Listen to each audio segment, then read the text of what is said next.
Thank you. Muchas gracias. Thank you so much for the warm welcome. An extraordinary honor to be here today.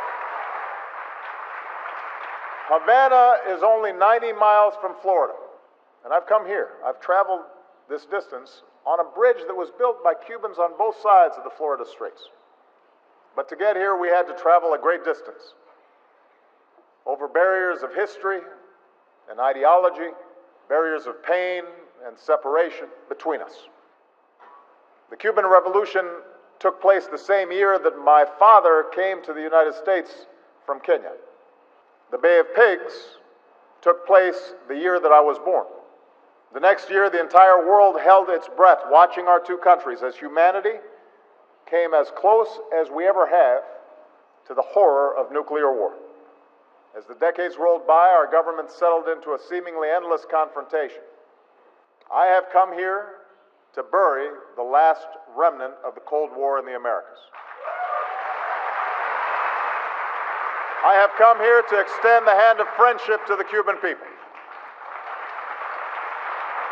I want to be clear, the differences between our governments over these many years are real, and they are important.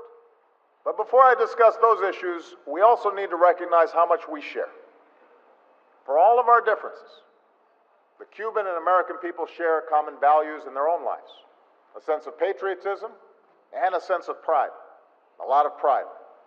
A profound love of family. A passion for our children. A commitment to their education. But we cannot and should not ignore the very real differences that we have about how we organize our governments, our economies, and our societies.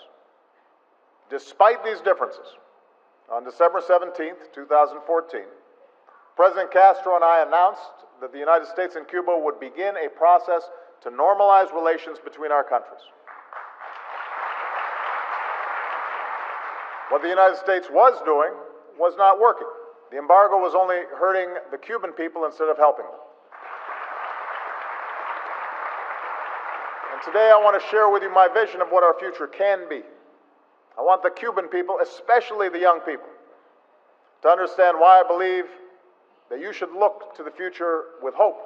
Hope that is rooted in the future that you can choose, and that you can shape, and that you can build for your country. Creo en el pueblo cubano. I believe in the Cuban people. I believe that every person should have the freedom to practice their faith peacefully and publicly. And yes, I believe voters should be able to choose their governments in free and democratic elections. America's revolution, Cuba's revolution, the liberation movements around the world, those ideals find their truest expression, I believe, in democracy. Not because American democracy is perfect, but precisely because we're not. And we, like every country, need the space that democracy gives us to change. El futuro de Cuba tiene que estar en las manos del pueblo cubano.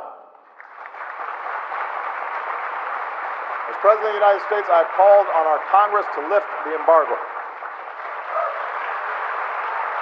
But even if we lifted the embargo tomorrow, Cubans would not realize their potential without continued change here in Cuba. And I can tell you as a friend that sustainable prosperity in the 21st century also depends on the free and open exchange of ideas. And I know that part of Cuba's identity is its pride in being a small island nation that could stand up for its rights and shake the world. Cuba doesn't have to be defined by being against the United States any more than the United States should be defined by being against Cuba. The history of the United States and Cuba encompass revolution and conflict, struggle and sacrifice, and now reconciliation. It is time now for us to leave the past behind. It is time for us to look forward to the future together. Un futuro de esperanza.